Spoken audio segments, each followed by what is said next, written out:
Boa noite a todos. Vamos dar início agora ao nosso último dia de simpósio. Meu nome é Tamires, eu sou discente do curso de nutrição da Universidade Federal de Berlândia e também sou uma das atuais coordenadoras da Liga de Nutrição Esportiva, mais conhecida como LUNE. Hoje eu que serei a mediadora do evento, que é o primeiro simpósio multidisciplinar de medicina esportiva, organizado pela LUNE, pela Associação Acadêmica, Associação Atlética Acadêmica, Marcel Rezende Davi, pela Huspert Empresa Júnior, dos cursos de Educação Física e Fisioterapia, e pela Liga de Ciências do Exercício na Saúde, que é a LICES.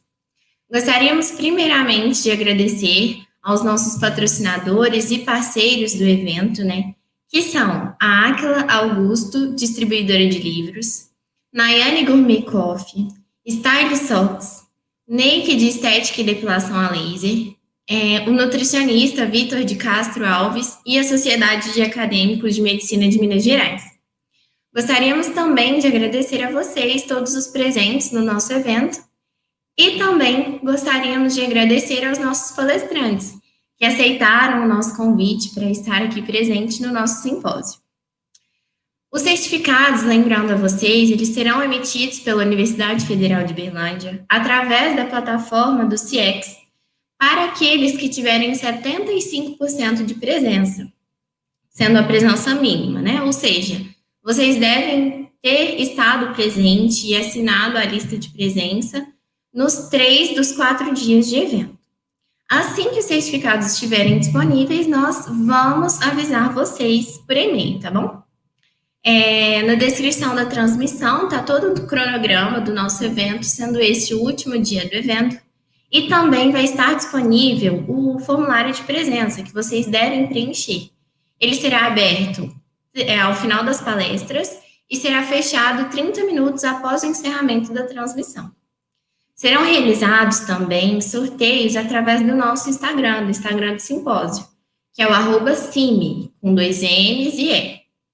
Por isso é necessário que vocês preencham o formulário de presença, porque esse sorteio é feito através da lista de presença. Após o final das 2 palestras, nós iremos disponibilizar 20 minutinhos para tirar dúvidas, para discussão do evento, assim com as 2 palestrantes. Bom, dito isto, eu queria chamar a nossa primeira palestrante da noite, que é a Caroline Mota. A Carol, ela é graduanda em Educação Física, pela Universidade Federal de Berlândia, e ela é vice-presidente da Huspert Empresa Júnior. Hoje, a Carol vai ministrar para nós um recorte da pesquisa da Huspert, intitulada de Impactos da Covid-19 na Saúde e Bem-Estar de Estudantes Universitários, com um enfoque, Carol, em práticas nutritivas durante a pandemia. Muito obrigada pela sua presença, Carol. Muito boa palestra. Obrigada. Bom, para começar, vou compartilhar aqui com vocês, o meu slide. E, como a Tamires já falou, eu sou a Carol, graduanda do 9º período de Educação Física pela UFO, vice-presidente da empresa Júnior, a Huspert, e também sou membro do grupo de estudo e pesquisa sobre gestão do esporte, lazer e saúde, que é o GEPELS.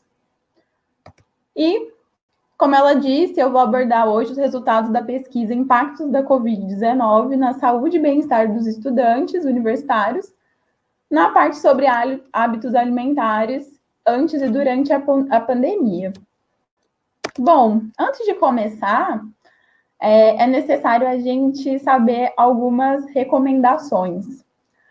A Organização Pan-Americana de Saúde, ela afirma que a alimentação não saudável e a falta de exercício físico são os principais riscos globais para a saúde. E a OMS, ela recomenda 150 minutos de atividade física de intensidade moderada ou 75 minutos de intensidade elevada por semana para adultos. E no âmbito alimentar, 400 gramas de frutas e vegetais por dia. Bom, e dando sequência, eu vou mostrar para vocês alguns dados epidemiológicos para a gente começar essa conversa. Esses dados são do Vigitel, de 2019, que aqui mostra a relação, né, de consumo de frutas e hortaliças. Então, aqui a gente consegue ver do menor, né, o menor que foi 22,5%, a 44,6%. Um detalhe importante é que nessa pergunta eles tinham que consumir, tanto para frutas, refrigerantes e alimentos ultraprocessados, no mínimo 5 dias na semana. Então, aqui a gente mostra essa variação. Para o consumo de refrigerantes, ele varia de 5,5% a 21,2%. E no consumo de alimentos ultraprocessados, a variação vai de 12,7% a 26%. Tá, mas o que isso tem a ver com saúde? É interessante a gente entender, então, o que é a saúde. Saúde é apenas uma ausência de doença? Não. A OMS, em 1948, ela aborda um conceito que tem um caráter multidimensional, ou seja, ela traz um conceito que saúde é um estado completo de bem-estar físico, mental e social, e não apenas a ausência de doença ou enfermidade. Partindo, então, desse conceito, muito se fala em promoção de saúde. E, segundo a World Health Organization, ela fala que a promoção de saúde é caracterizada como um processo de envolvimento das pessoas para melhorar o controle sobre a saúde.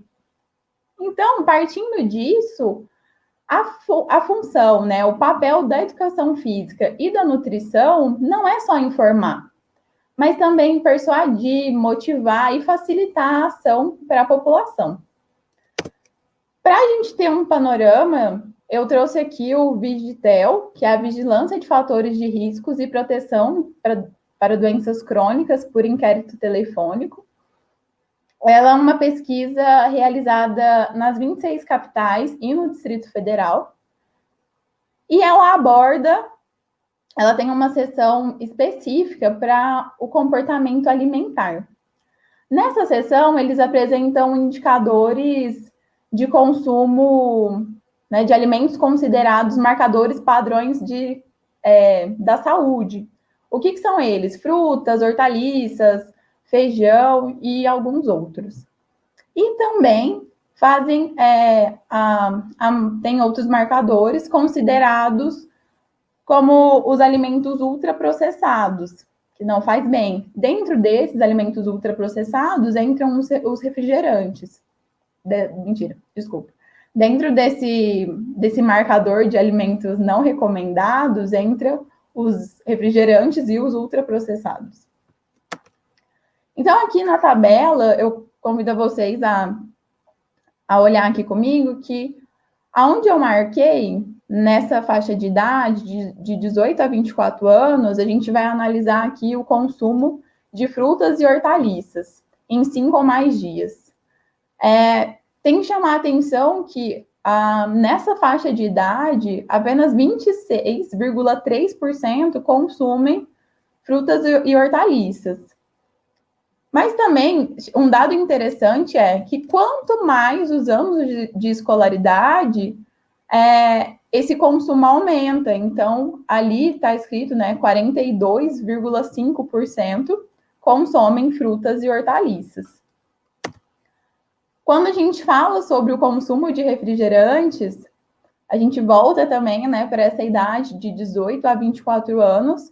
E o que chama atenção aqui é que, além de serem o grupo que mais consomem, né, com 22,4%, se a gente olhar para o público masculino, que são 22,7%, são os que mais consomem, né, dessa faixa de idade. As mulheres ficam ali atrás, mas os homens estão na frente. Em relação ao consumo de alimentos ultraprocessados, nessa mesma faixa de idade, tem uma um consumo, né, elevado de 29,3%, e, de novo, os homens também consomem mais do que as mulheres. Então, aqui eu mostrei um panorama geral, né, do Brasil sobre a alimentação, e pode surgir uma dúvida, assim, qual que é o perfil do público universitário? Aí aqui tem um artigo, né, Hábitos Alimentares de Estudantes de Diferentes Áreas no Ensino Superior, que ele tem como objetivo analisar as mudanças dos hábitos alimentares de estudantes no ingresso no ensino superior, assim como as consequências desses hábitos para a saúde. Esse artigo, ele tinha, né, 21 questões, sendo que 11 delas eram específicas para esse comportamento alimentar. O estudo ele foi composto por 500 alunos, e para a gente conversar um pouco sobre esses dados, eu vou mostrar aqui para vocês algumas respostas. 79,8%, ou seja, quase 80%, responderam que seus hábitos alimentares mudaram após o ingresso na universidade. 42,2% afirmam não possuir uma alimentação balanceada. E 56,8% dos alunos afirmam que possuem um bom almoço, né, caracterizado por cereais, proteínas, verduras, legumes, e que fazem a ingestão de frutas diariamente. Outro dado interessante da pesquisa foi em relação ao comportamento alimentar. Uma das perguntas que tinha lá era quanto ao local dessa refeição. E a maior frequência de resposta foi que eles almoçam fora de casa, em restaurantes. A outra pergunta foi relacionada à substituição do almoço. Também a maior frequência se deu para a substituição do almoço por lanches, sanduíches. E já em relação à última pergunta, que é sobre o jantar, a sua última refeição, o que eles consumiam? Teve uma frequência que disseram que se alimentavam com derivados de leite, então leites, queijos, iogurtes, e alguns também com o jantar brasileiro, né? Brasileiro, com arroz, feijão, uma salada e uma carne. E isso corresponde aos hábitos alimentares desses estudantes. Ainda nesse tópico, né, de hábitos comportamentais alimentares, eu destaco aqui que 53,8% afirmaram fazer a ingestão de bebidas alcoólicas. 42% utilizam a alimentação como uma válvula de escape. 82,6% não faziam nenhum tipo de dieta ou de restrição alimentar. E 56,4% disseram não realizar atividades físicas regulares. Porém, quando perguntado sobre os tipos de exercícios que às vezes realizavam, o que mais prevaleceu foi exercício aeróbico, musculação e futebol. Tomar uma água. Para a gente poder contextualizar aqui, né, falando agora de pandemia, a pandemia causada pela Covid-19, ela vem influenciando a vida das pessoas em diferentes aspectos, sejam eles sociais, econômicos, físicos e emocionais. Então, para a gente fazer uma linha do tempo, o primeiro caso confirmado de Covid foi no dia 26 de fevereiro, aqui no Brasil. No dia 11 de março, a OMS, ela decreta pandemia da Covid-19. Trazendo para Uberlândia, dia 17 de março, o calendário acadêmico da UFO foi suspenso. E no dia 31 de maio, que é o dia que nós finalizamos a nossa pesquisa, o Brasil já tinha ultrapassado 500 mil casos confirmados. E em Uberlândia, durante a coleta, foram confirmados 1.039 casos e havia 2 óbitos. Então, como se sabe, o coronavírus ele pode ter um impacto muito mais nocivo em organismos com baixa imunidade. E não se alimentar direito contribui para a redução da imunidade, deixando assim o corpo mais suscetível a contaminações.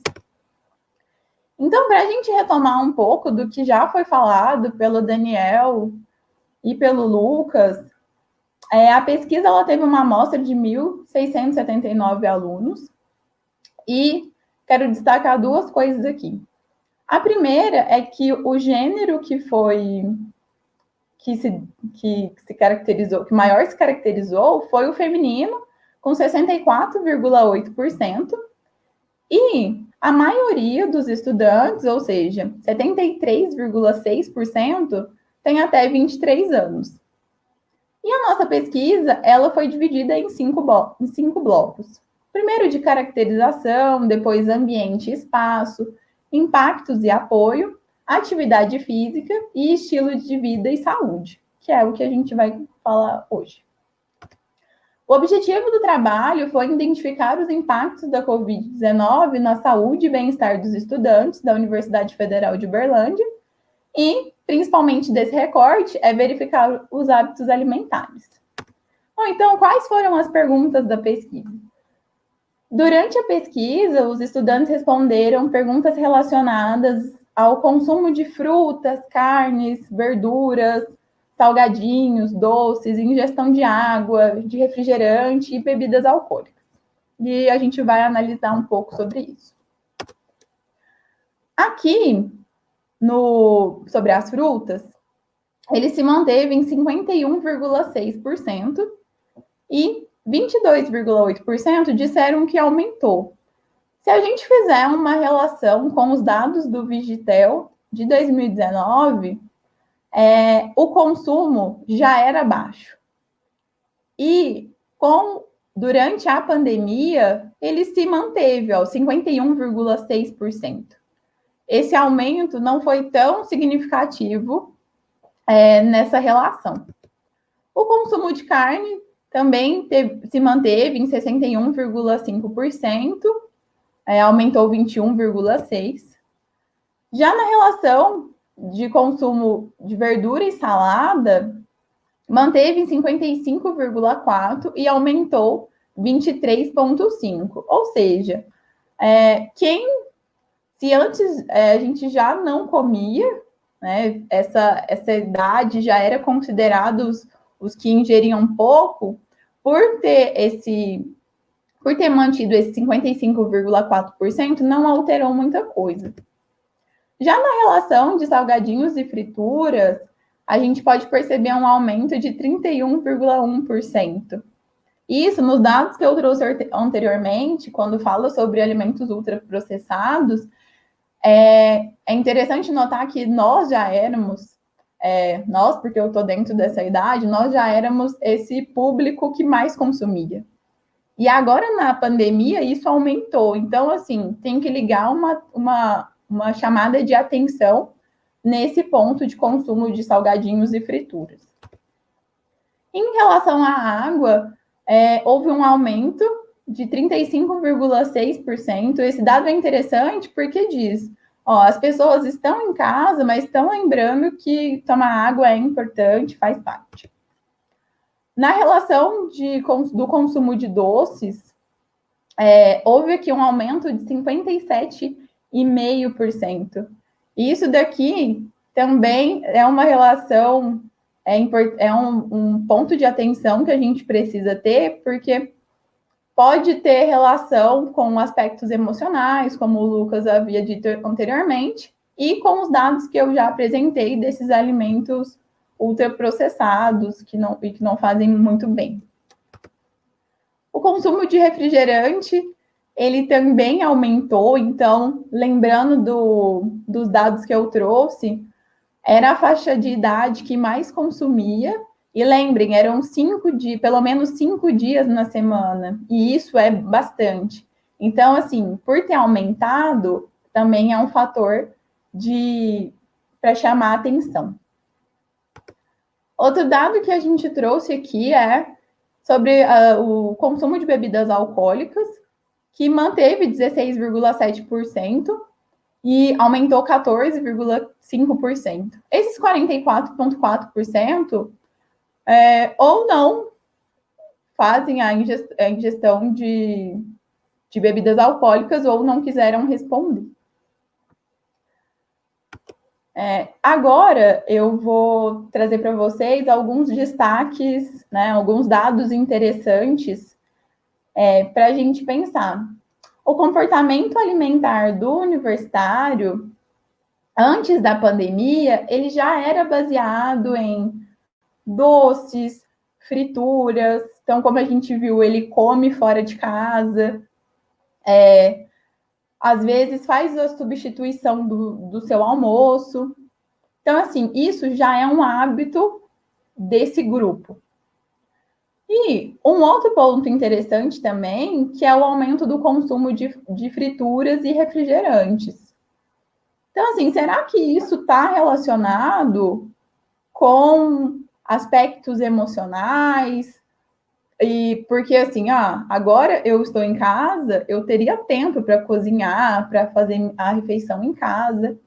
Mas o que isso quer dizer? O autor aqui, ele afirma que, um exemplo, né, o chocolate ele é um alimento que influencia no humor. Por quê? Porque ele contém alguns aminoácidos essenciais que servem como precursores para a serotonina, que é o tão chamado hormônio da felicidade. E a falta desse aminoácido, ele pode manifestar em depressão ou estados ansiosos do indivíduo. Para finalizar, eu acho importante levar em consideração, né, como eu já tinha falado anteriormente, os hábitos alimentares dos estudantes.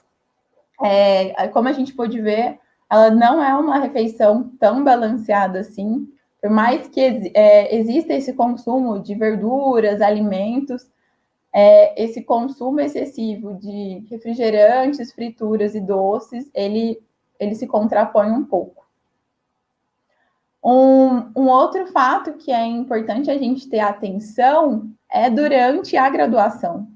Então, quando as coisas voltarem ao normal e a gente tiver que voltar para as aulas presenciais, tem que ter uma atenção nesse aluno. Por quê?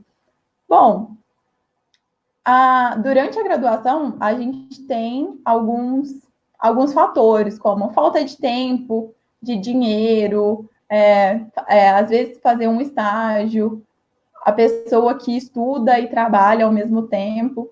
E a alimentação e a atividade física são deixadas de lado. Então, é muito mais fácil eu ir ali numa lanchonete, comer um salgado, do que sentar e ter uma refeição completa. Bom, o que cabe a nós e a universidade fazer? Ações de conscientização. O que pode ser isso? São sites, plataformas, disponibilizando informações para o cuidado da alimentação e da saúde. A OMS ela também tem um guia alimentar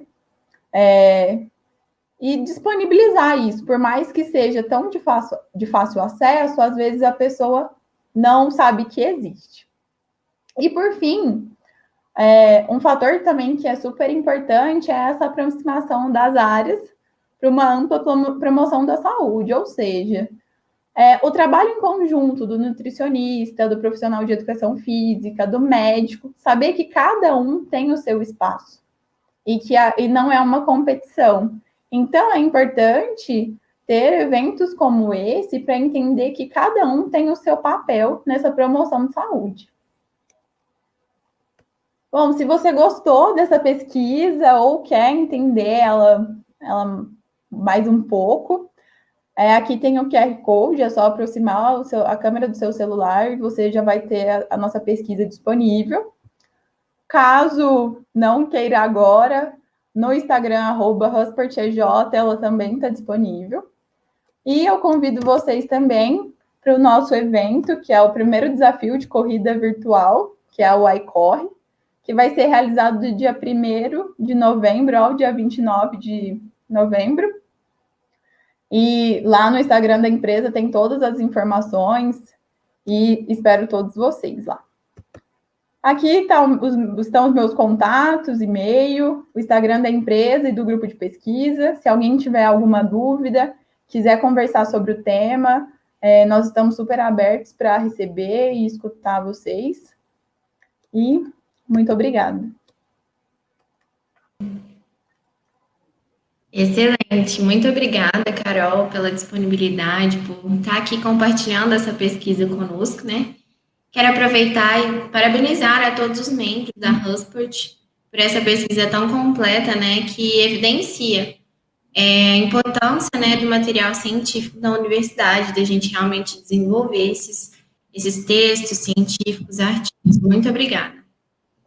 E eu, como estudante, né, como graduando em nutrição, achei excelente a pesquisa hoje e queria ressaltar a vocês a importância de cuidarem bem da alimentação num momento tão delicado como esse, em situação de pandemia, onde a imunidade manda muito agora. Mas, seguindo com o nosso evento, eu queria chamar a segunda palestrante da noite, que é a Desirê Ferreira Coelho, doutora em Ciências pelo Instituto de Ciências Biomédicas da Universidade de São Paulo, a USP. Ela que é mestre em Educação Física pela Escola de Educação Física e Esporte da Universidade de São Paulo, especialista em transtornos alimentares pela Ambulim, que é um instituto de psiquiatria da Faculdade de Medicina da USP, e é coautora do livro A Dieta Ideal. A Desirê tem experiência, né, na área de metabolismo e bioenergética, atuando principalmente nos temas de nutrição esportiva, obesidade, suplementação e transtornos alimentares. Hoje ela irá ministrar para nós a palestra intitulada Nutrição Comportamental ligada ao esporte e exercício. Seja muito bem-vinda, Desirê, muito obrigada por ter se disponibilizado um pouquinho do seu tempo para estar conosco hoje, e tenha uma boa palestra. Só um momento que ela já vai entrar, pessoal.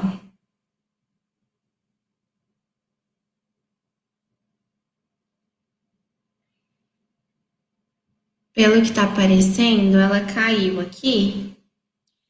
Então, deu certo. Minha intimidade com tecnologia é uma coisa ótima. Eu cliquei numa coisa, sumiu tudo. A gente vai se adaptando nesse momento. Vai dar tudo certo. Obrigada, viu, Desirê? Desculpa, tenha uma boa palestra. Obrigada, pessoal. Vocês viram que com 6 meses de pandemia eu ainda estou assim? Imagina como é que eu estava no começo, né? A habilidade tecnológica. Bom, queria agradecer o convite da Tamires, né, e todo mundo da organização. É um prazer, né, falar aqui sempre para estudantes, e ainda mais dentro, né, do meio universitário, dentro de universidades onde a ciência é muito importante, valorizada, e é assim que tem que ser. E para falar sobre um tema que gera muita dúvida nas pessoas, né, que é como unir o trabalho, né, de comportamento alimentar junto com o esporte de alto desempenho, né? Pelo menos é mais ou menos isso o que deveria ser. Quando a gente fala de nutrição esportiva, nós estamos falando de desempenho, nós estamos falando de performance. Então, o que é importante, né? É entender o que era a área da nutrição esportiva, se a gente fosse falar de 10, 15 anos atrás, né, que era o nutricionista esportivo, é aquele que estava preparado e especializado em melhorar a performance do atleta, e o que virou hoje na prática, né? O nutricionista esportivo, na verdade, ele é um grande prescritor de suplementos, ele é um emagrecedor, né? As pessoas procuram ele com o objetivo de emagrecimento e é especializado em Instagram. Então, ele posta o que ele come, o que ele treina, ou ele faz postagens sobre o tema, que é muito mais adequado do que postar o que come e o que treina, mas a área da nutrição esportiva, hoje, ela está reduzida a praticamente isso, né? Pessoas que falam de suplementos, que postam o que comem, o que treinam, né? E ficam falando sobre o tema. Então, antes da gente começar, né, eu sempre gosto de trazer uma reflexão um pouco do que virou isso. Então, quando você vai ver no Instagram, é sempre uma pessoa querendo o quê? Colocar mérito no alimento, querendo colocar moral no alimento. Alimento, né? Então, querendo julgar. Então, se eu falasse para vocês, não sei qual que é a maior parte do público, né? Se são nutricionistas de fato, ou professores de educação física, médicos, enfim. Mas se eu mostrasse para vocês essas duas imagens e perguntasse para vocês, o que é mais saudável? Alguns de vocês, né, quem não me conhece, quem não conhece um pouco, né, da minha carreira, talvez falasse, ué, essa couve, né, essa couve ainda, que não só é uma couve, mas é uma couve gourmetizada atualmente, que chama kale, né, então é uma couve com muito mais propriedades do que uma couve comum. Só que aí a questão, quando a gente fala de comportamento alimentar, é entender, tá bom, e se a pessoa comer 3 maços de couve por dia, é saudável? Né? Agora, brigadeiro, a pessoa fala, brigadeiro é saudável? Depende. Né? O que você está me chamando, o que você está falando, o que o paciente está falando para você quando ele fala que está comendo um brigadeiro? Ele, né, nessa época de algumas cidades que a pandemia está, como posso dizer, né, um pouco mais tranquila, um pouco mais suave, de repente foi encontrar alguém que não encontrava fazia muito tempo, marcou de tomar um café em um ambiente aberto, né, e aí está tomando um cafezinho da tarde comendo um brigadeiro. Oi? Desculpa te interromper. Seus slides não estão apresentando. Ué, mas eu não sei como resolver, porque eu coloquei. Como faz, Um Tamires? momentinho. Vou falar com o pessoal da Índia, que eles te ajudam. Acho que foi o botão. Como diz minha secretária, gente, vocês viram que eu sou arraso. Foi? Foi isso. Gente, eu estou super mostrando meus slides, vocês não viram meus atletas. Agora foi, né? Tamires? Isso, agora foi. Tá. Então, o que a gente está falando, né, do brigadeiro, é justamente isso. O que é? Você está encontrando uma pessoa que você não vê faz tempo, tomando um cafezinho, saboreando um delicioso brigadeiro, ou a pessoa está comendo uma panela de brigadeiro enquanto está trabalhando, né, na frente do computador, exausta, porque está trabalhando mais na época de pandemia do que antes, além de todo o estresse, né? Ou é uma pessoa que passou na padaria, comprou 8 bandejas e comeu no caminho para casa, porque tem vergonha. Então, vocês entendem que são comportamentos alimentares muito distintos. E quando a gente está falando de comportamento alimentar, para a gente, obviamente, o que a pessoa come é importante. Mas tão importante quanto o que a pessoa come é o porquê que ela está comendo, como ela está comendo, e o que ela está pensando quando ela está comendo. Isso é importante, independente se a pessoa é praticante de atividade física ou se a pessoa é até mesmo um atleta. Por que isso é importante? Porque isso pode vir a gerar comportamentos compensatórios, né? Outra pergunta importante quando a gente fala de nutrição esportiva hoje em dia, né? A gente está vivendo um mundo tão louco, eu acho que não tem muita outra palavra para usar, que, né, a pergunta é, o que é um comportamento, o que é um alimento saudável se a pessoa estiver numa festa? É normal uma pessoa ir para uma festa de aniversário de criança, por exemplo, e só comer salada? Não, não é normal, né? Ainda mais se ela gosta das outras coisas. Agora, então, se você está numa festa, dentro de um contexto de uma festa, é mais saudável ela saborear o brigadeiro que ela gosta do que levar a marmita dela. E hoje, as pessoas até postam que levam marmita, elas se vangloriam como se elas tivessem um autocontrole superior, sendo que isso, na verdade, se trata de um comportamento transtornado, né? Então, é importante a gente entender sempre que nesse mundo de Instagram que as pessoas estão vivendo, comportamentos transtornados estão se tornando objeto de desejo. E isso está sendo confundido com nutrição esportiva, e não é. Tá? Ficar comendo salada com frango grelhado o dia inteiro não tem nada a ver com nutrição esportiva, principalmente quando falamos de performance. Então, o contexto, né, como é que a gente consegue alinhar as duas áreas?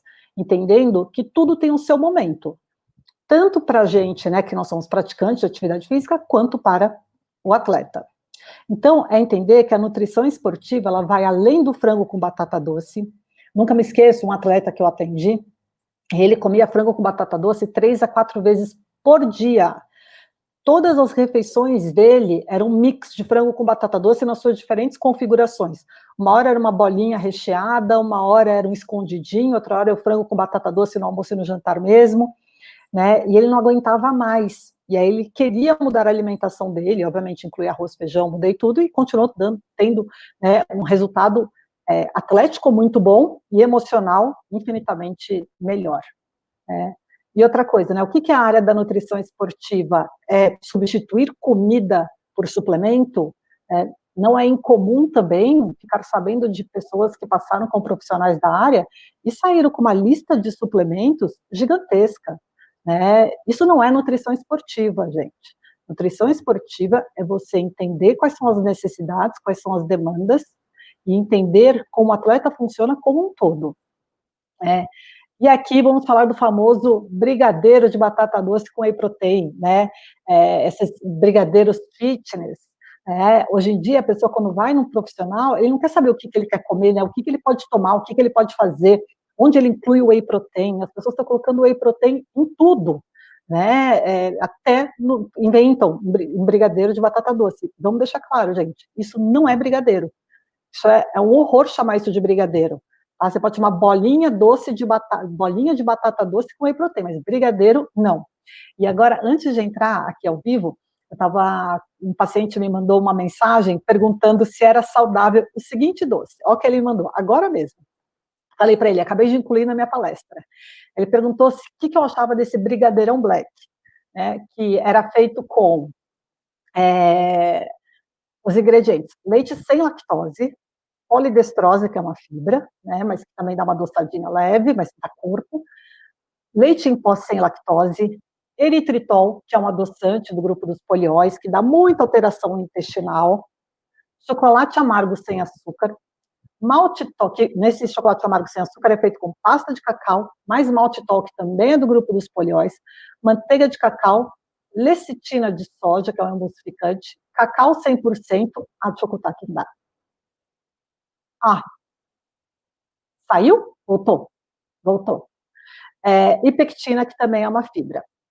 Então, o que acontece? A minha pergunta para ele foi, é saudável? A minha resposta foi, qual é o objetivo com esse consumo? Por que você está querendo substituir, de repente, uma bolinha de um brigadeiro normal por este brigadeirão? Por esse brigadeiro fitness, né? Qual que é a ideia? Porque, assim, tem dois tipos de polióis, que para quem já tem algum tipo de desbiose ou alteração intestinal, pode dar flatulência, soltar intestino, pode ser bem ruim. Vai matar à vontade ou está criando, na verdade, nessa pessoa, mais uma confirmação e uma barreira de que não poderia comer um brigadeiro normal e tem que ficar consumindo esse doce fitness, que muitas vezes não mata a real vontade da pessoa. Ele engana, mas não mata. O que acontece é que quando a pessoa um dia vai comer o verdadeiro, a chance dela exagerar porque estava se privando aumenta. Então, a pergunta era, é saudável? Eu falei, o que é ser saudável? Saudável porque você está comendo, desejando comer outra coisa? Não, então não é saudável, né? Agora, tem uma paciente que falou que das misturas que mais gosta e mata a vontade dela de comer doce, era misturando tâmara com morango, né, fazendo um sanduichinho. E algumas outras pessoas já me falaram e amam, parece que realmente é uma combinação muito boa. Ela ama aquilo, mas não é que ela não está querendo comer ou ela está se punindo por não comer o brigadeiro, comendo tâmara com morango, sendo que é uma coisa que ela não gosta. Não, é uma coisa que ela adora. Ela está com vontade de comer um doce e aquilo supre a vontade dela. São coisas diferentes, vocês conseguem perceber? Então, o que é saudabilidade? A saudabilidade, ela não está somente no que se come, mas no como se come, no porquê se come. O que a pessoa pensa também é importante. Então, ela está pensando que queria comer o outro, né? Que é aquela coisa, acaba comendo 8 bolinhas desse brigadeiro, sendo que se tivesse passado, tomado um cafezinho, saboreado o brigadeiro normal, teria comido um aporte calórico menor, menos polióis, e teria saciado à vontade, né? Então, quando a gente fala de comportamento alimentar, é entender tudo isso. E aí, né, mais ainda quando a gente fala de nutrição esportiva, é entender que existe uma ordem que as coisas devem ser feitas. Essa aqui é uma pirâmide, né, tem vários consensos que tem a sua pirâmide, mas são todas muito parecidas, que falam qual que é a ordem de prioridade quando a gente fala de nutrição esportiva. E o que eu quero mostrar para vocês é que, na base, estão os hábitos alimentares e o comportamento. O comportamento com relação à comida, o comportamento em relação aos pensamentos, o comportamento da pessoa como um todo. E depois vem pensar em macronutrientes, micronutrientes, diferentes modalidades, de repente, timing de cada nutriente, se tem o melhor horário ou não. E, por último, os suplementos. E quando a gente pega, né, não só, né, aqui em São Paulo, mas no Brasilzão todo, essa pirâmide ela é totalmente invertida.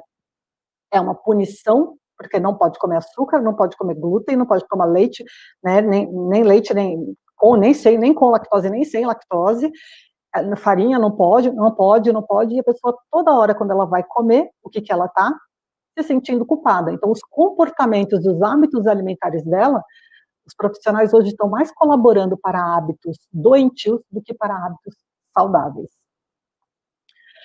E quando a gente pensa, né, mas a pessoa fala, mas Desirê, quando a gente fala de nutrição esportiva, né, dentro dos nossos objetivos, do que tem que ser trabalhado, não é importante falar do que a pessoa tem que comer? Claro, é muito importante falar do que a pessoa tem que comer. Quando a gente está falando de nutrição esportiva voltada para performance, principalmente, a gente tem que pensar na dieta do atleta, antes, durante e depois, né, e isso vai variar de acordo com fases de treinamento, de acordo com época competitiva. Eu sempre cito alguns casos, né, porque eu trabalhei muito tempo aqui em São Paulo, num centro de medicina esportiva, onde tem muitos atletas de ponta, da seleção brasileira mesmo. E eu trabalhei com muitas modalidades diferentes. E eu nunca esqueço, por exemplo, quando eu atendi os jogadores de rugby.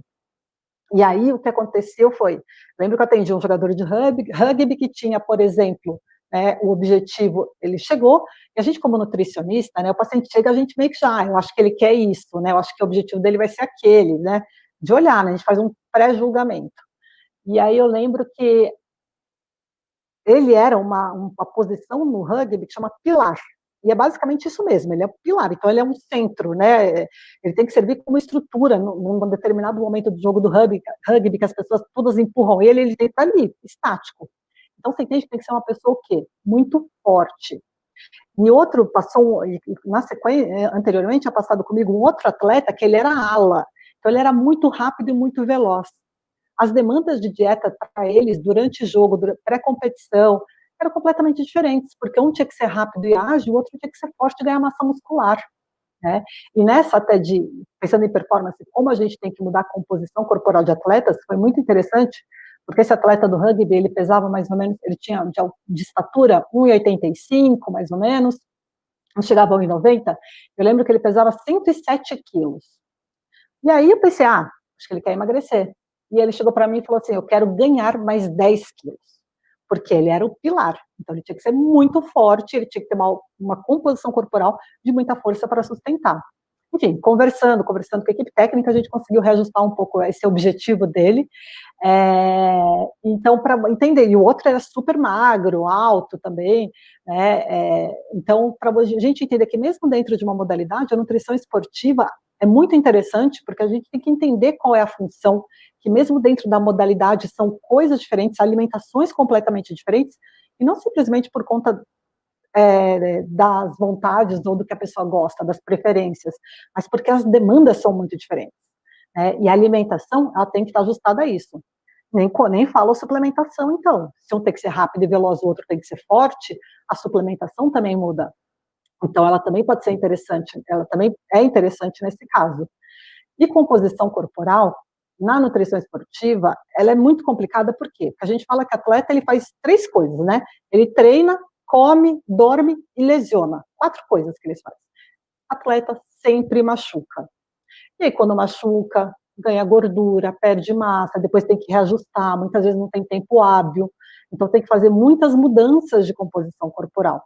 Então, sempre entendendo, né, que tem um timing ali, tem um tempo ali que tem que ser respeitado, que não é o tempo que a gente, quando trabalha com saúde, deseja. Então, acima de tudo, tem que fazer prescrição. E as pessoas falam, mas você tem que fazer dieta, porque tem tempo para emagrecer. Mas nutricionista que trabalha comportamento, faz prescrição de dieta? Faz. Claro que faz, né? A questão é que a gente entende o poder das dietas, a gente entende tanto o que ela pode trazer de benéfico, quanto o que ela pode trazer de maléfico, né? Ela pode ser muito agressiva e trazer muitas consequências ruins, inclusive para esses atletas. E aí, até é interessante perceber, né, se vocês param um pouquinho para pensar em ex-atleta, já vem várias imagens de ex-atletas que ganham muito peso depois que param. Isso acontece por alguns fatores. Um deles é porque viveram durante tanto tempo uma vida que não podia sair 1 milímetro daquele padrão, e quando eles terminam, né, quando a carreira acaba, eles descompensam muito. Não só porque diminuem a atividade física, que também é importante, né? Um atleta chega a treinar, vai de 2 a 6 horas por dia, dependendo da época de treinamento, dependendo também da modalidade, e porque é muito difícil, né? Treinar menos, se movimentar menos, mas comer menos, né? Então a gente entende, quando a gente trabalha os dois, qual que é o papel e como fazer essa transição também com o atleta. E quando a gente fala de dieta restritiva e como utilizá-las na prática clínica, a gente tem que entender quais são os perigos da dieta restritiva.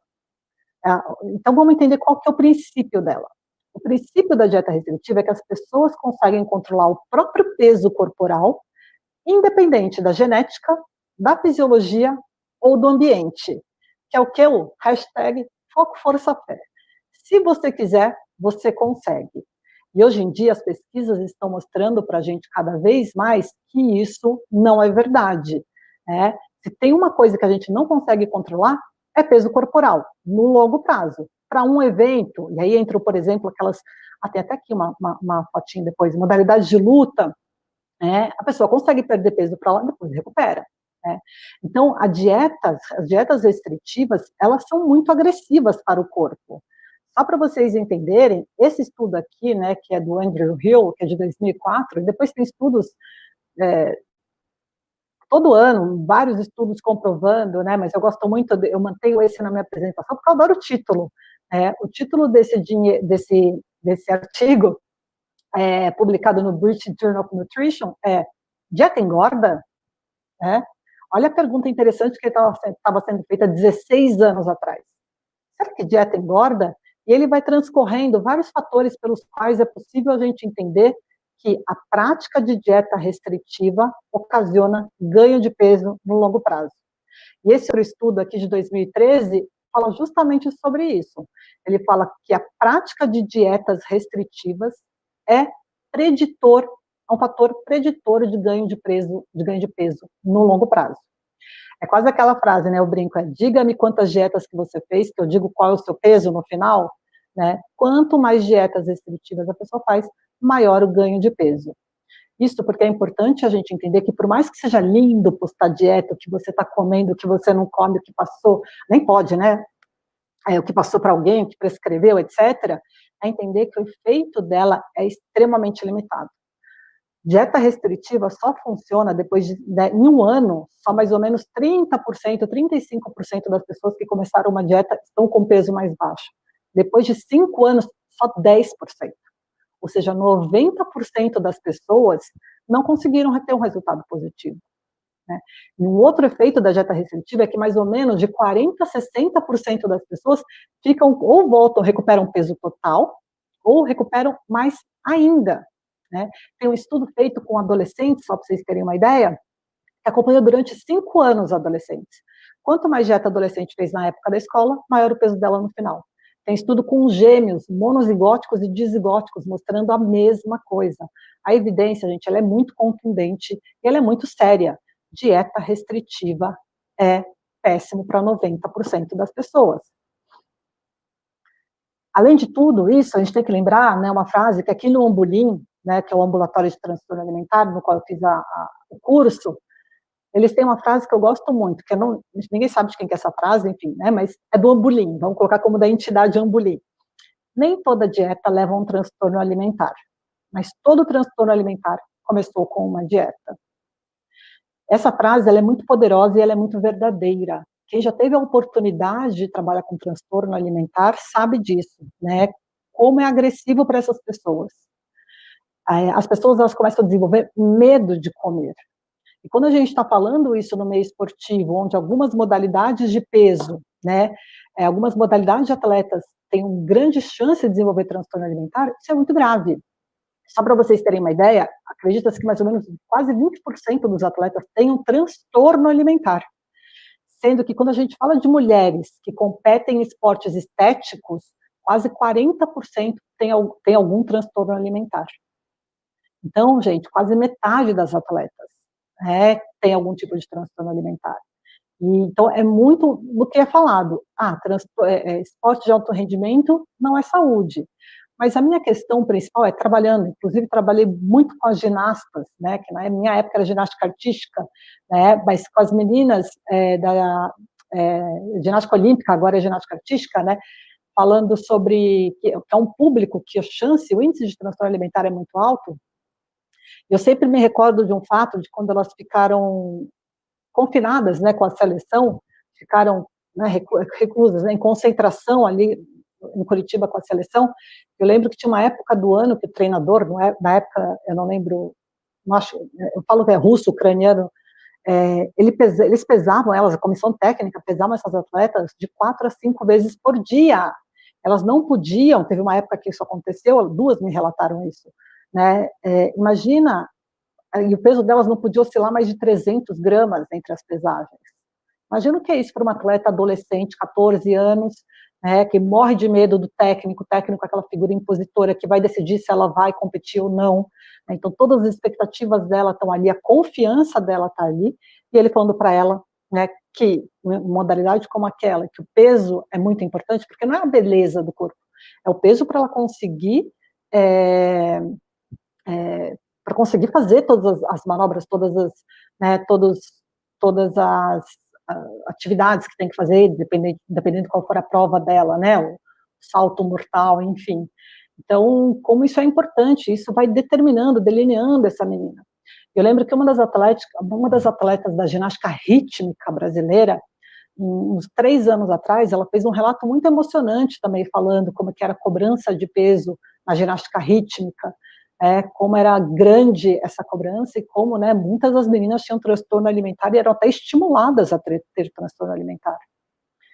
Quando a gente está falando que na época que elas estão em concentração com a seleção, são meninas que treinam de 4 a 6 horas por dia, com a parte de fisioterapia, que muitas vezes é uma preparação física, né, com a parte de técnica, com a parte de tablado ou de aparelho, enfim.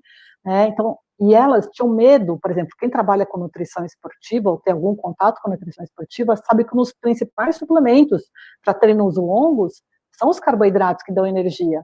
E elas morriam de medo, não podiam consumir, foi muito difícil começar a introduzir para elas um pouquinho que fosse, né, de um suplemento com carboidrato. Então, tem muitas barreiras que a gente, como profissional, também encara, né, nesse meio, porque é um meio de muitas crenças. Então, a gente tem que ter o preparo, o conhecimento para conseguir discutir de igual para igual o porquê de cada uma das nossas condutas. E era isso que eu tinha que fazer, ficar justificando o porquê que eu tinha que fazer cada uma delas. Então, o que é importante a gente entender, acima de tudo, é que quem quer trabalhar com nutrição esportiva, quem está me ouvindo e pretende trabalhar com nutrição esportiva, eu não acho que eu indico, para mim é obrigatório fazer um curso de transtorno alimentar de qualidade, para vocês saberem realmente o que é, como falar, como abordar, porque quando a gente fala de transtorno alimentar, por melhor que seja a nossa como é que eu posso falar? Eu estou meio sem palavras.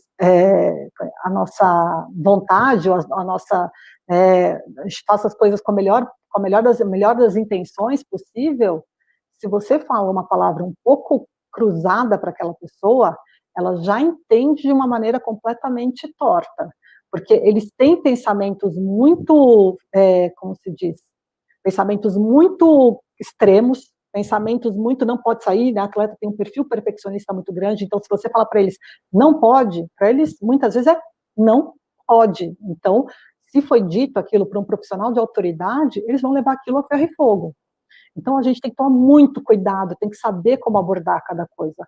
E o que eu sempre falo é, se você acha que você está atendendo alguém com transtorno alimentar e você não tem especialização, passe para alguém que tenha. Não é demérito nenhum, aliás, muito pelo contrário, as pessoas vão te respeitar ainda mais por isso, falar, olha, isso eu não atendo, né? Eu que tenho especialização em transtorno alimentar, grande parte dos casos que chegam para mim como casos de transtorno alimentar, eu passo para minha sócia, que é a Manuela Figueiredo, que trabalha com transtorno alimentar, que é do nutrição comportamental, porque é muito complicado, né? E é isso que e é muito importante vocês entenderem isso. Não acha que você dá conta se você não tem uma especialização, tá? Passe para alguém que tenha uma especialização nisso, porque as pessoas muitas vezes fazem mais mal do que bem nesses casos. E aí, né, qual é o nosso papel? É entender que por mais que exista assim um conflito entre as áreas, né, olha, essa lutadora do UFC, né, essa daqui é ela antes da pesagem na esquerda e na direita depois da pesagem. Então, como é que você acha que uma pessoa que trabalha comportamento pode ajudar uma pessoa dessa? Poxa, de diferentes modos, né? Por mais que ela tenha, até por uma questão da modalidade mesmo, em que é valorizada essa pesagem no UFC é um evento à parte, um evento que gera milhões e milhões de dólares de lucro e que os organizadores não têm tanto interesse em tirar. E como é uma categoria por peso, o que os atletas fazem? Eles todos perdem peso, competem numa categoria abaixo da sua. Então, sei lá, o atleta pesa 65 quilos, ele compete na categoria até 55. Como a pesagem é no dia anterior, o que eles fazem? Fazem estratégias radicais na semana anterior, principalmente no dia anterior, para perder muito peso. Fica desse jeito que você está vendo, completamente desidratada, não come, não bebe, faz uso de substâncias, para o quê? Baixar o máximo possível o peso. Alguns saem até carregadas, já teve mais do que um, mais do que dois, mais do que três casos de morte, né, de óbito nessas intervenções, e é muito perigoso, né? Então, o que o nutricionista que trabalha comportamento pode fazer? Pode tentar ajudar essa pessoa a lidar com as expectativas, a lidar com as emoções, a lidar com as frustrações, ter um acompanhamento muito mais humano, né? Porque a modalidade dessa pessoa é assim. Esse é um caso bem extremo, né? Eu lembro que um dos casos mais extremos de perda de peso no UFC, se eu não me engano, foi um atleta que perdeu 14 quilos em um dia para pesagem. É um absurdo se você for pensar que era um atleta, sei lá, de 80 quilos.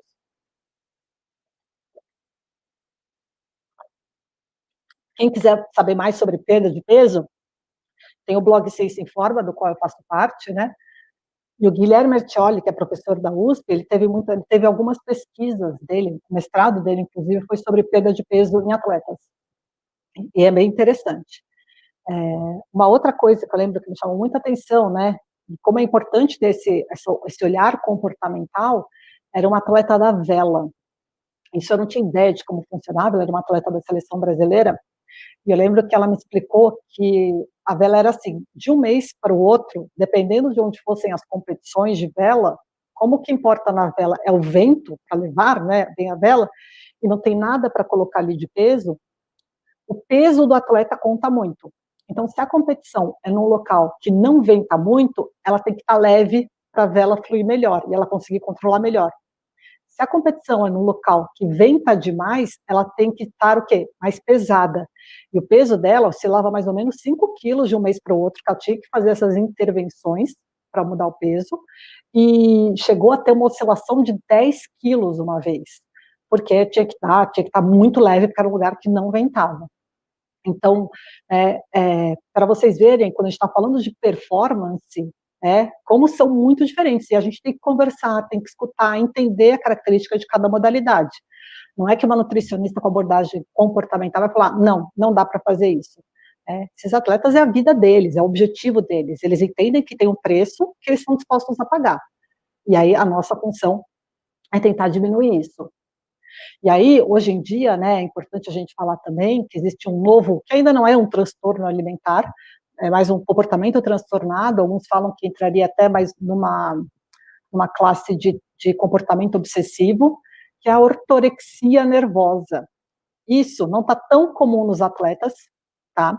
Mas como eu sei que estou falando com um nutricionista que não vai trabalhar muitas vezes com atletas de alto rendimento, está muito presente onde? No Instagram. É muito comum a gente ver esse tipo de comportamento. É claro que por uma foto não dá para diagnosticar muita coisa, mas sendo valorizado esse tipo de comportamento.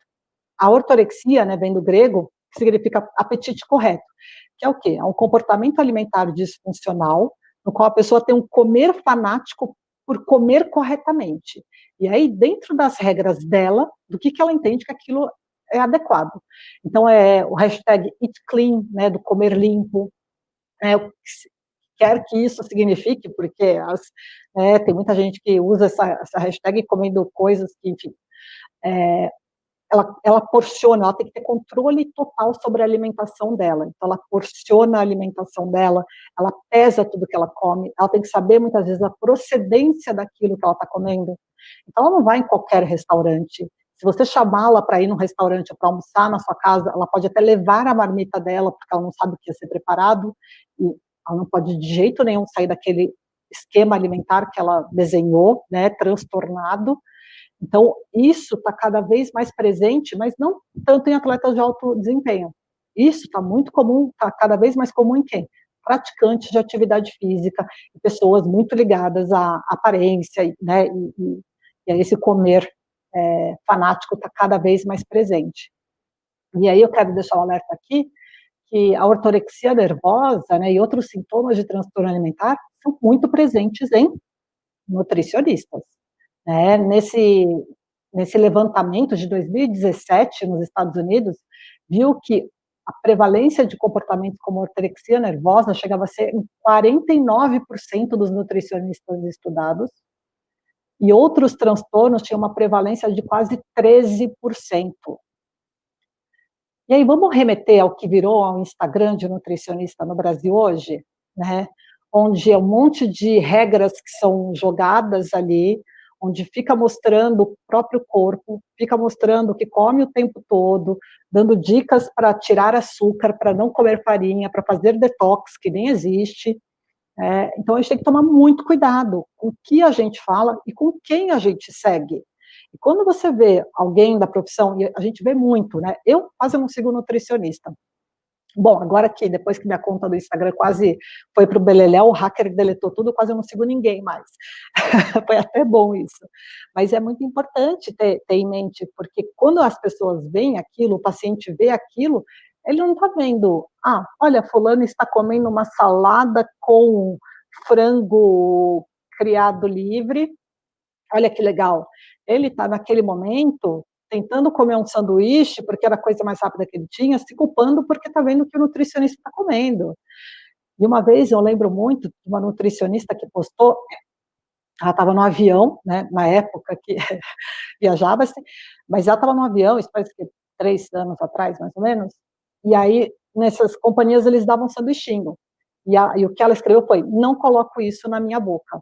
Tipo, isso não entra na minha boca. Qual a necessidade de falar aquilo? O que ela está querendo atingir? O que ela está querendo fazer? Né? Causar desconforto nas pessoas? É um olhar crítico, de repente, de olhar os ingredientes e falar, poxa, a companhia X poderia ser um pouco melhor, né? Existem maneiras e maneiras de passar a mesma mensagem. Tome muito cuidado com o modo que você se comunica nas redes sociais. Isso atinge as pessoas de diferentes modos, e a gente nunca sabe. Então, o que eu quero deixar claro é que nutricionista não deve e nem pode ser modelo de conduta, tá? Inclusive de acordo com os conselhos regionais e federais de nutrição.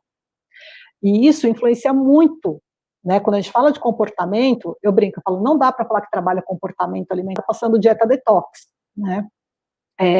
Porque é tudo contra o que a gente acredita, no sentido, não só que dieta não funciona, porque se 10% funciona e para atleta às vezes tem que usar, tudo bem, mas é uma dieta que não é baseada em ciência, que condena um grupo de alimentos, então é todo um erro, né, lógico, de raciocínio e de falta de argumentação científica, né, de falta de plausibilidade científica. Então a gente tem que tomar muito cuidado. Mas também, os transtornos alimentares estão altamente prevalentes em quê? Em profissionais de atividade física também. Então, não é só nutricionista, profissional de atividade física também é um grupo de risco. Então, a gente tem que entender qual é o nosso papel e qual é o nosso papel de comunicador.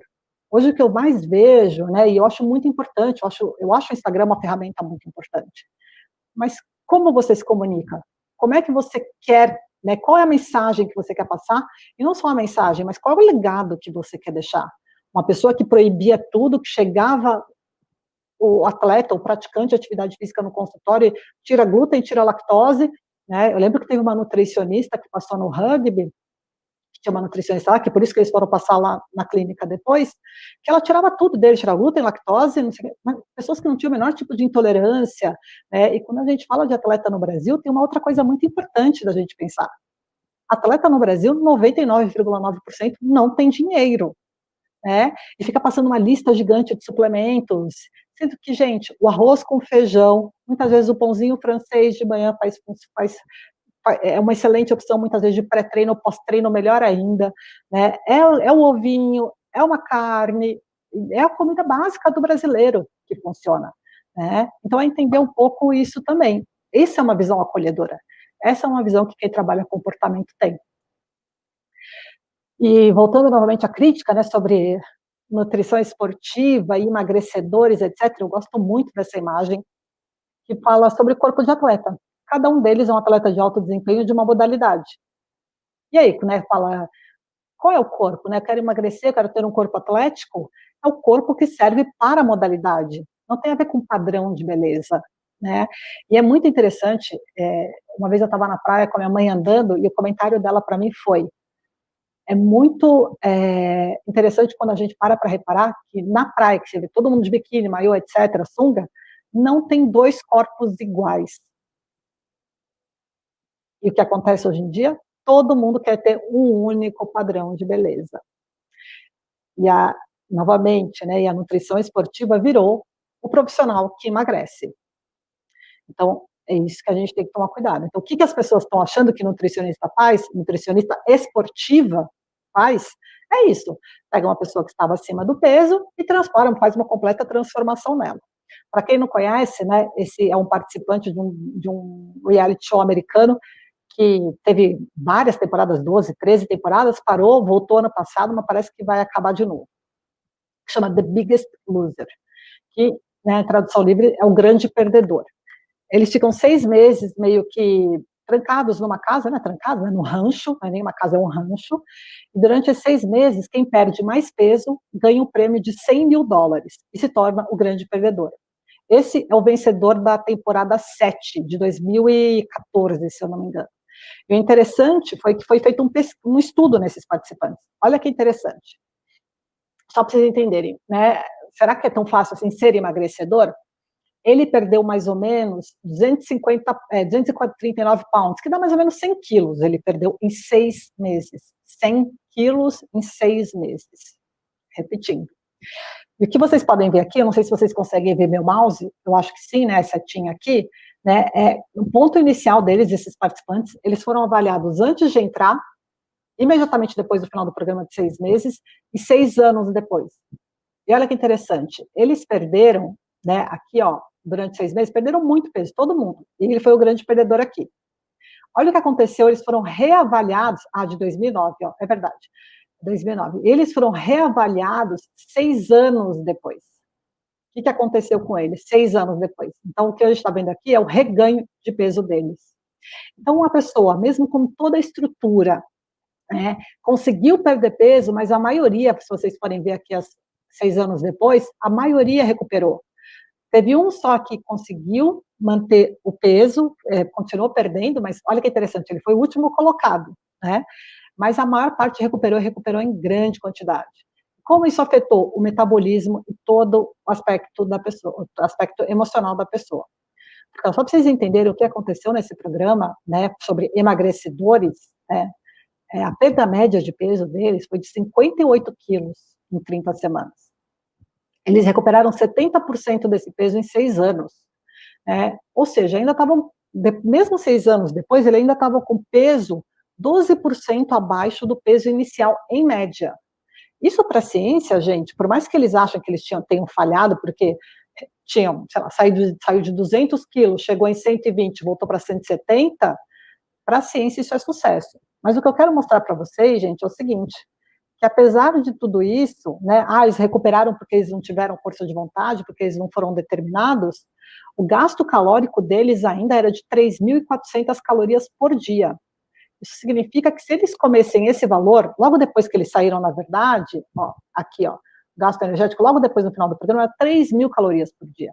Se eles continuassem consumindo 3.000 calorias por dia, eles teriam mantido o peso. Não emagrecido mais, mas mantido, ou ganhado um pouquinho, mas bem pouquinho, né? O que aconteceu foi que, depois de 6 anos, eles estavam consumindo 3.000, o gasto era de 3.400 calorias, e mesmo assim eles engordaram muito, ou seja, eles estavam consumindo bem a mais do que isso. Qualquer nutricionista aqui que já fez cálculo de cardápio sabe que é difícil, às vezes, colocar em, né, alimentação fresca, rica em natura, é difícil colocar 2.400 calorias no dia, ou 3.000 calorias no dia, quiçá 4.000, né, em arroz, feijão, batata, bife, fruta, né, iogurte, é uma quantidade de comida muito grande. Então, como é importante, gente, o aspecto comportamental, porque com certeza isso não foi tratado nesses participantes. E se a gente está falando que a maior parte de vocês, professores de educação física, nutricionistas, vão trabalhar com emagrecimento, inclusive dos atletas, né, é como a gente tem que abordar também sobre aspectos de fome, de saciedade, de culpa, de frustração por ter comido, como eles lidam com os sentimentos deles, se desconta na comida, se não desconta, né. Ser atleta, gente, é frustração a maior parte do tempo, né, é saber lidar com as desavenças, é acordar todo dia, é treinar 2, 3 horas, se tá sol, se tá chovendo, se tá frio demais, se tá muito calor, ele tá lá. E o momento dele de holofote é uma competição que, dependendo da modalidade, tem aquela chance ali uma vez no ano de colocar tudo que ele treinou o ano inteiro. Como é que essa frustração, como é que essa resiliência dele, ele cuida? Cuida com comida, lida com de outro modo, e muitas vezes o ideal é até fazer um trabalho junto com a equipe de psicologia, né, se a gente está falando de atleta de ponta, mas também se está falando do nosso paciente, conversar com o psicólogo também é muito importante. Então, minha primeira pergunta para vocês é sempre pensar o seguinte: qual é o seu público? Com quem você está falando? Você está falando com um atleta de ponta que realmente, para ele, vai fazer a diferença na carreira dele, né? E lembra que existem atletas amadores também, que têm um aspecto competitivo importante com ele mesmo, que seja, mas são níveis diferentes, né? O que você pode fazer para tentar ajudá-lo, mas trazer um pouco de consciência sobre esses hábitos e também minimizar riscos, né? Quando a gente fala de atleta de alto desempenho, a gente está mais minimizando o risco, oferecendo todo o aporte necessário de alimentação, dieta que for necessária, mas minimizando o risco, entendendo, conversando e fazê-lo entender também o que está acontecendo. Ou seu público é uma pessoa que faz uma corridinha no fim do dia na praia, que quer emagrecer, quer melhorar a saúde, mas viu o blogueiro falando, ou alguém falando do suplemento, né, que quer tomar, e muitas vezes você, né, tem um psiquiatra lá do Ambolim que fala, né, que o nutricionista muitas vezes sofre de furor curante, né, que ele vê uma pessoa, ele já sabe tudo que pode fazer para ajudá-la e quer atender todas as demandas, expectativas desse paciente. Esse não é o nosso papel. O nosso papel é informar, baseado em ciência. Ciência não é achismo. Então, essa história de, mas para o meu paciente, BCAA funciona. Sendo que é um dos suplementos que a gente mais sabe que não tem evidência científica de que funciona, ainda mais comparado com o whey protein, por exemplo. Então, qual é a nossa função? Né? É atender as demandas, todas as demandas dele? Não, muito pelo contrário. Inclusive, é colocar uma dose de realismo e realinhar a expectativa. Eu sempre falo essa frase, realinhar a expectativa, principalmente se a gente está falando de praticante de atividade física, esportista de fim de semana, atleta de fim de semana, né, e outro público assim. Porque quando a gente está falando, né, de atleta de alto nível, né, é verdade, o atleta de alto rendimento não é saúde, mas o que a gente está vendo hoje, principalmente nas mídias sociais, que a busca da estética a qualquer custo, também é doentia. É extremamente doentia, aliás, né? Então, o que você, como profissional, está alimentando? Que lado que você está alimentando? Que tipo de comportamento você está estimulando no seu público e no seu paciente? E só para terminar, aqui tem, a gente teve na USP um estudo que gerando várias publicações, que foi coordenado na parte de atividade física do Bruno Gualano, nutrição pela Fernanda Scaliuzzi, né, a principal nutricionista foi a Mariana Dimitrov, que fez o doutorado, pós-doc dela, e é muito interessante, porque ele é baseado, quando a gente fala de emagrecimento, né, ele é baseado nos princípios do Health at Every Size, que é saúde em qualquer tamanho. Quer entender que, independente do biotipo corporal da pessoa, é possível ser saudável. Hoje é um dia, né, que fala-se muito de gordofobia, contra, né, estigmas da gordofobia. Inclusive, já, né, vou até deixar aqui o convite, a gente vai ter agora em outubro um curso na USP, aqui na Medicina da USP, um curso online de emagrecimento, a gente vai falar muito sobre tecido adiposo, como é que é a regulação do peso corporal, né, porque as pessoas acham que é só querer, né, e a gente tem que entender como um profissional quais são as barreiras que essa pessoa encontra, não só barreiras porque na casa dela tem muito doce, mas barreiras hormonais e fisiológicas do corpo. É só querer? O corpo da pessoa vai permitir que ela chegue nesse tamanho que o nutricionista falou? Então, é entender que existem diferentes biotipos e é plenamente possível ter saúde em todos eles, a menos que a pessoa tenha alguma coisa genética, que aí é outra coisa que a gente está falando.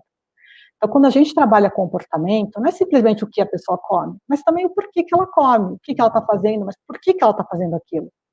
Para quem que a gente vai prescrever e por que a gente vai prescrever aquilo. Eu vou passar... É que isso não faz mal nenhum, né? Vou passar... deixa eu ver uma coisa aqui, sem causar muito. Vou passar para ele suplemento. O BCA eu já falei, né? Não tem tanta graça, né? Mas, eu vou falar para ele consumir glutamina de manhã, né? Tem que tomar em jejum junto com limão e falar gratidão, né? Por que você vai fazer isso? Para quem que você vai fazer isso? Qual a evidência científica que tem para isso? Você só vê as pessoas fazerem e é legal? Glutamina é super caro, faz sentido para aquele seu paciente comprar isso, gastar dinheiro com isso? Ele vai ter tanto ganho assim, né? E quando a gente fala de trabalhar comportamento, o principal, gente, é o como você vai fazer a intervenção, como você vai falar. Não é falar, você tem uma refeição livre na semana para o atleta. Não, é entender, acolher. A principal palavra é acolhimento. É acolher o atleta, entender que, por mais que a gente queira, né, fazer o bem, que a nutrição faz sim a diferença, nossa conduta, o jeito que a gente fala e que a gente aborda, faz muita diferença. Eu gosto muito dessa figura, porque eu acho que ela resume a nutrição hoje de uma maneira fantástica. Porque não adianta nada você fazer a melhor prescrição do mundo, cheia de fitoquímicos se a pessoa, quando come, vai sentir vergonha, culpa, fracasso, punição, e vai querer purgar muitas vezes. Então, a gente tem que lembrar que a comida, ela é importante, faz parte, mas que o atleta também vai ter os momentos de lazer com a família, ele também vai ter a memória afetiva da vovó assando bolo, também tem o momento de descontração com os amigos no fim de semana, adora tomar uma cervejinha. Quando a gente trabalha comportamento, a gente lembra que por mais que eles sejam alto rendimento, eu gosto, né, eu falo muito, sejam mais parecido que a gente tem de heróis, eles são humanos. Eles também têm comer emocional, eles também gostam de comer, também gostam de encontrar os amigos. Então, é mais do que o que, é o porquê e o como a gente faz. Muito obrigada pela atenção.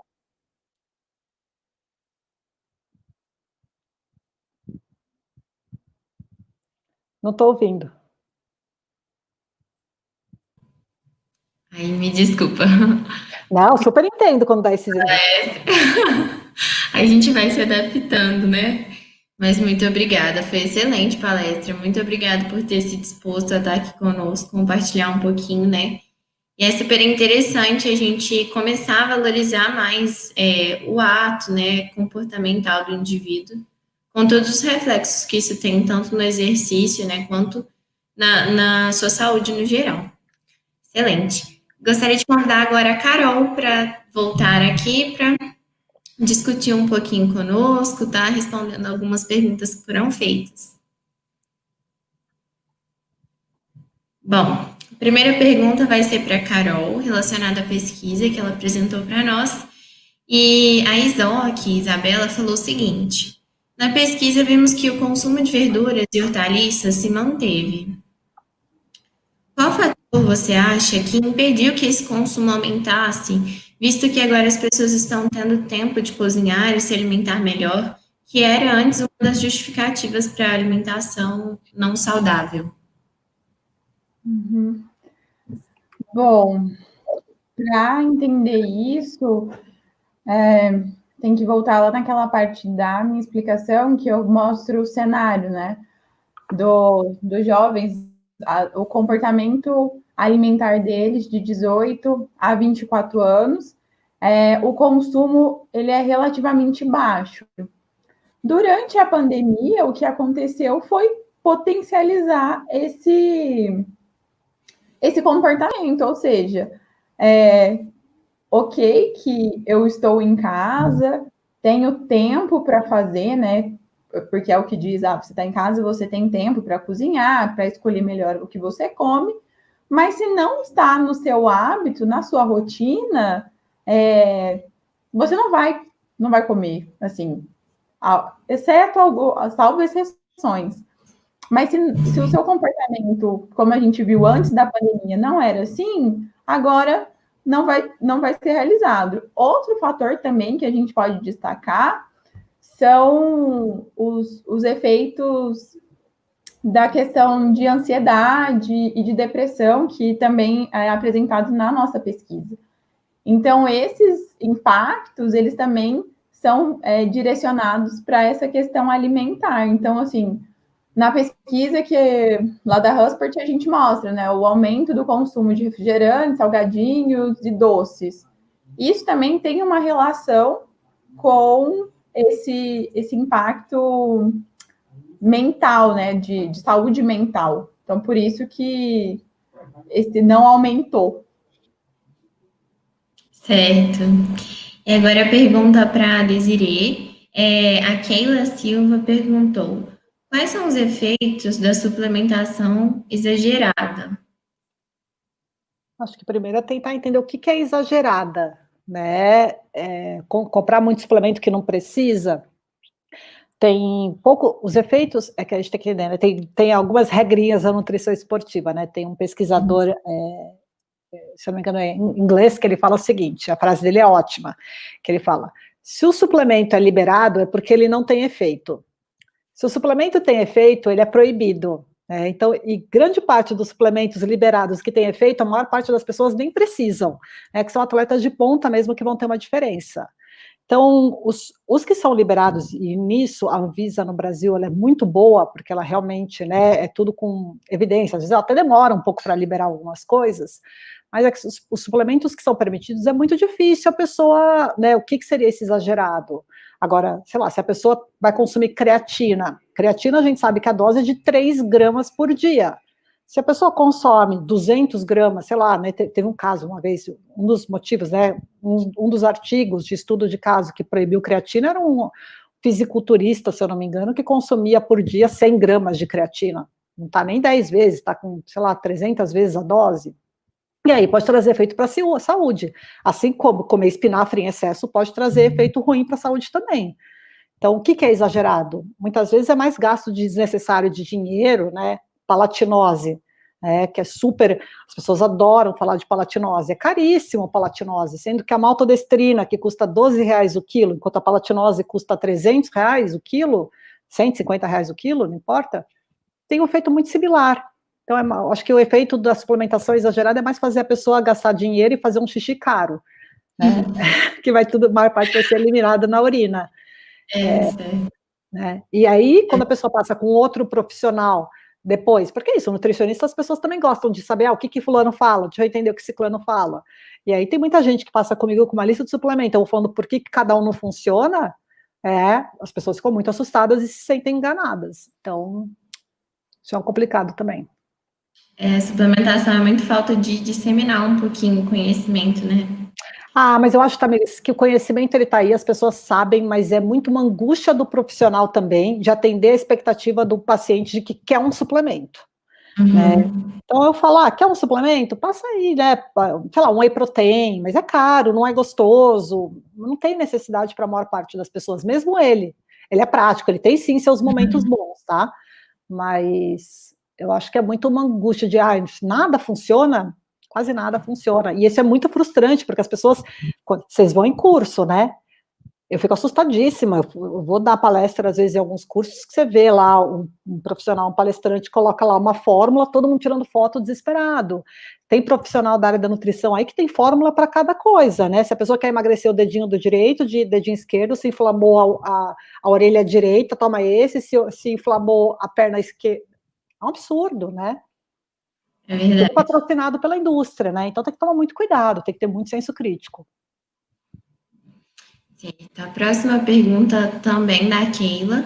Ela falou que sobre as superdoses de whey, que quando você adapta, né, as receitas com whey, você pode ter superdoses de proteína. Em se tratando de calorias, não teria o mesmo efeito negativo? Pode ter um excesso de aporte calórico, talvez porque essas receitas com whey não tem só whey, também vão ter outras coisas ali, mas excesso de proteína é muito difícil, né? E a gente já sabe que é, né? Novamente, o que é excesso? Para quem? A dose ela é super segura, até às vezes a recomendação é até 2,4 gramas de proteína por quilograma de peso, dependendo da modalidade. Uma dose altíssima. E a gente sabe que o atleta consome 4, 5 e não tem prejuízo nenhum. Né? Pessoas saudáveis não teriam nenhum tipo de problema. É difícil essa superdose, né? É mais um gasto de dinheiro desnecessário mesmo. Mas, novamente, tem que ver como é que é a saúde prévia da pessoa, rim tá tudo bem, então... Renal, né? É verdade. Isso mesmo. A Não, próxima... mas, gente, excesso de proteína não dá alteração renal, hein? É só se a pessoa tem uma Não, alteração se a prévia. pessoa tivesse já anteriormente, isso Porque é um mesmo. dos mitos que as pessoas falam, né? Uhum. Agora, a Maria Eduarda Mendonça perguntou para você também, Desirê, de que maneira você acha que esse comportamento de acreditar nessas coisas extremas interfere na adesão e aceitação de uma reeducação alimentar? E como trabalhar isso com o paciente? Vocês têm quantas horas para escutar a resposta? A gente tem que entender, acima de tudo, eu vou tentar ser sucinta. Normalmente eu não consigo. A gente tem que entender, acima de tudo, como cada pessoa funciona. Tem gente que é mais tudo ou nada, né? Que decide uma vez que vai parar de fumar e para, e realmente aquilo funciona para ela. Mas se isso está gerando comportamentos compensatórios inadequados, a gente tem que deixá-la cada vez mais consciente dos prejuízos que ela está tendo, e conforme ela vai ficando, né, entendendo o prejuízo dela, ela vai ficando mais disposta a não ser tão 880. Mas é um tipo de funcionamento, e outra coisa, né, que a gente tem que entender como é. Outra coisa importante não adianta substituir pelo nada, tá, gente? Ai, não vai comer uma caixa de bis na frente da TV, então não come nada. Você tem que passar, você tem que ir substituindo, entender que tem que ir aos poucos, tá? Com a maior parte das pessoas. E esse tudo ou nada é o que leva a pessoa a ficar naquele efeito sanfona também, né? Que aí ou faz tudo focado, e assim, pessoas com perfil obsessivo, isso é muito comum na área esportiva. A pessoa ela vai mudando o foco de obsessão dela, né? Isso é muito comum, né? Na psicologia a gente vê muito. Então, a pessoa tem obsessão por jogos, ou obsessão por comer, faz bariátrica, não consegue mais comer, vira por álcool, ou vira por jogo, né? Vira por outras drogas. Então, tem que entender um pouquinho como é que ela funciona. Muito do comportamento mesmo, né? Sim. Uma pergunta do Vinícius Staconi. É possível trabalhar apenas com uma abordagem comportamental não prescritiva em atletas que buscam performance, já que geralmente eles precisam de uma prescrição mais específica? Eu não consigo. Porque modalidade tem, muitas vezes, o que tem que comer antes, o que vai consumir durante, você já está prescrevendo dose, está prescrevendo quantidade, né? Dependendo da modalidade, tem que fazer, tem alguns atletas que respondem muito bem àquela supercompensação de carboidrato, então, e eles viajam muito para a competição, então eles têm que ter certinho o que funciona para eles, para levar já porcionado. Então, atleta de performance, não consigo, não, eu não consigo, talvez algum outro aí. Certo. A Ana Gabriele Siqueira perguntou: no cenário atual de pandemia, vemos muitas pessoas com doenças psicossomáticas, entre elas a depressão. Qual o efeito da depressão na prática de exercício físico? Bom, é um outro tema, né? Mas, assim, atividade física é fundamental, ajuda muito na prevenção da depressão e até no tratamento. Mas é entender que se a pessoa está num estado depressivo muito grave mesmo, com depressão de verdade, a doença, não, estou com uma depressãozinha que acordou tristonho, né? Tem que ter tratamento, muitas vezes tem que entrar como tratamento medicamentoso, e a atividade física, ela é, sim, um importante adjuvante nesse tratamento. Uhum. Só para complementar, um dos dados que a pesquisa da empresa trouxe foi que aumentou, né, esse nível de ansiedade dos alunos daqui da Universidade Federal de Uberlândia. E um dado interessante também é que dentro dessa pesquisa aumentou também o nível do comportamento sedentário. 86% disseram que passam mais tempo sentado. E o doutor Luiz, de terça-feira, ele fez uma análise bem legal, né, sobre essas doenças psicossomáticas e atividade física, e uma fala que ele disse que foi muito interessante se a pessoa ela está nesse estado, que, para quem não sabe, você pode estar sorrindo aqui, mas existe alguém depressivo, ela não vai ter disposição nenhuma de, eu vou lá no Parque do Sabiá, que é um parque que tem aqui, correr 5 quilômetros. Então, como ele disse, são pequenas doses que ela vai conseguir sair desse lugar, e não já chegar assim, você vai correr 5 quilômetros e você não pode ficar parado e ficar reafirmando essas coisas. Sim, verdade. Obrigada, Carol. A Fernanda Camargo perguntou: como você trabalha a perda de peso para uma competição em atletas de artes marciais, pensando no lado comportamental e como isso pode afetar ele depois?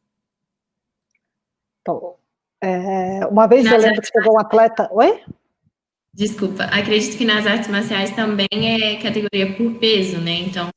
Sim, exatamente. E aí o que acontece, eu tento deixá-los conscientes, mas mais máximo possível, que muitas vezes se ele chega perto de uma competição e é aquilo que tem que ser feito, a gente vai tentar fazer a restrição, mas o que eu tento sempre trabalhar com ele é que tem começo, meio e fim aquilo.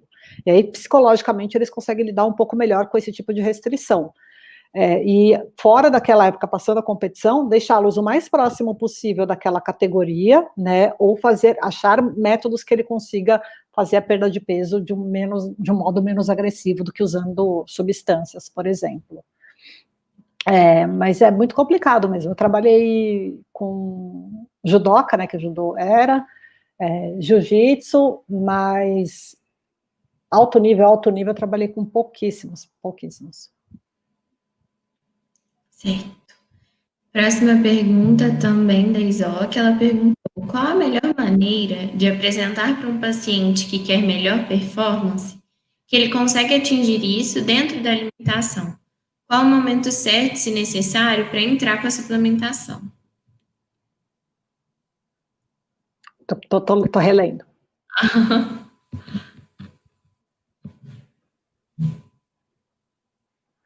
Não, é falar assim, por exemplo, que como você está fazendo algumas alterações na alimentação, você quer saber o que cada coisa está fazendo de efeito. Se você passa melhor alimentação, passa suplemento, você não sabe o que você está avaliando ali depois.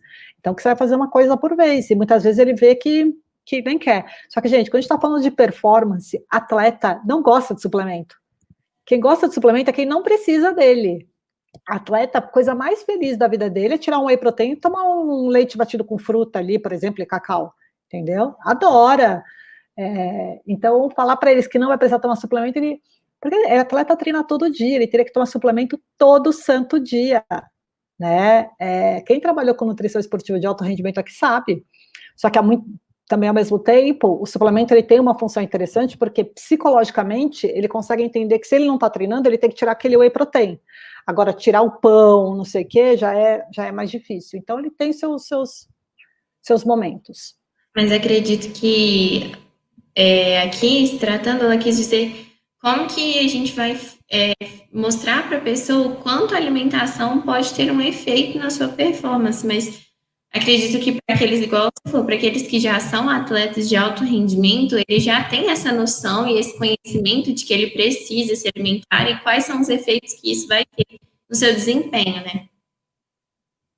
Certinho. Próxima pergunta da Cecília. Cecília Pereira perguntou: como ensinar e orientar as pessoas a entenderem e terem esse equilíbrio entre alimentos? Não sei muito. Mostrando que o valor do alimento para ele. Não sei se eu entendi. É o que a gente aprende na faculdade inteira, né? a lidar com a alimentação, a falar sobre comida, a valorizar o alimento, é isso. E tentar ao máximo, né, fazer a pessoa ter essa percepção também, né? Eu acho que isso que eu A partir do momento que você valoriza, você como profissional valoriza o alimento, ele começa a entender o valor daquilo também. Então é na abordagem mesmo. Nutricionista trabalha com comida, suplemento ele é a pontinha ali, né? Então conforme você valoriza o alimento e vai entendendo, e ele vai entendendo que o alimento tem esse momento antes, durante, depois, dependendo, né, da necessidade dele, ele mesmo vai já vai entender isso, já fica bem claro. Mesmo. A Maria Eduarda também perguntou: essas estratégias radicais podem levar à intensa desidratação. Qual é o impacto de oscilar esse peso? Tá falando das modalidades de luta, né? Que sim, eles mais perdem a água, eles desidratam muito. Então, mas assim, o estudo do Guilherme no mestrado justamente foi ver alteração de performance e viu que esses atletas de alto desempenho estão tão adaptados, fazem isso há tanto tempo, que eles não têm prejuízo na performance atlética deles. Porque eles têm tempo, antes, até a pesagem, da pesagem até a competição, eles têm tempo, eles começam a comer e beber muita água, bebe muita água, reidrata, então eles chegam para a competição já bem. Psicologicamente, outra coisa, mas... Certo. Acho que agora é a última pergunta. Da Renata Rodrigues. Você encontra muitas dificuldades em conseguir mudar a visão dos atletas e treinadores que acreditam e seguem dietas restritivas? Sim, mas aí, novamente, quando a gente está falando de alta performance, às vezes tem que usar dieta restritiva. Eles têm que perder peso para competição, eles têm que diminuir gordura, sempre o como a gente vai fazer isso.